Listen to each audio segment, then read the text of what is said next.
And it was the night that Flight 800 crashed off of Long Island because I was listening to the radio about the reports, driving around listening to it, and I saw a bright light in the sky, and this thing came down out of the clouds, and it was barbell shaped, and these globes were lit internally. We could see shadows moving around, and this thing was huge. This thing was like 747 size.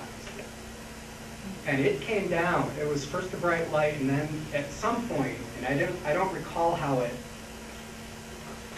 changed, but it became this object, and the lights were blinking on the bar simultaneously, and this thing was rotating, slowly rotating and silent. I stopped my car, and I was standing near Bridgewater, near 12, and there were other cars passing and talking about people not being able to see things.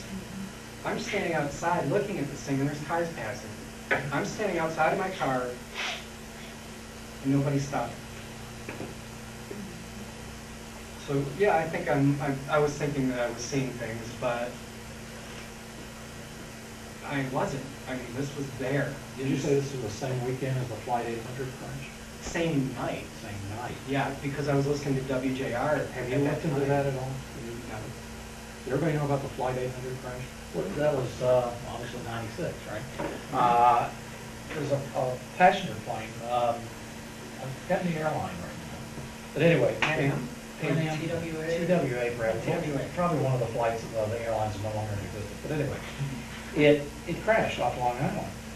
At the time, there was a lot of almost scandal having to do with this because there were people who reported seeing a missile heading toward the aircraft, and then the aircraft breaking in parts and crashing. Everybody on board was killed. Of course, the Navy denied that they were doing any kind of exercises that close to civilian areas and so on. Well, then what did they see? It's been a great deal of controversy, a great deal of investigation. To my knowledge, there's never been a really satisfactory explanation for why this flight crashed. But in that same period of time, which was about 10 years ago now, a good many aircraft pilots reported seeing UFO objects that were cylindrical or ball-shaped, about like that. They described, some of them were described as looking like missiles that tracked the aircraft. There was one that was an Air France, I remember very vividly, and the guy was stopped for whoa, he's talking about this thing's right outside of his, these are trained observers looking at this.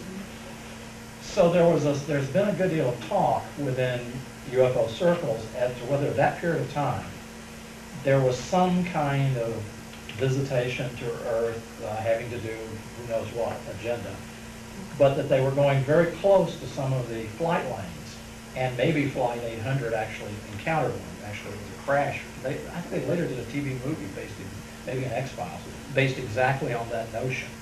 And since we don't know why Flight 800 crashed, it's never been fully explained, and since there were all of these observers who saw some other foreign object near it about the same period of time, so they tried to explain that away in a number of different ways. And since this is on the same night, I couldn't help making these connections in my mind. That area was also the corridor between Metro and O'Hare. There is a lot of air traffic in that area, but it was up much higher.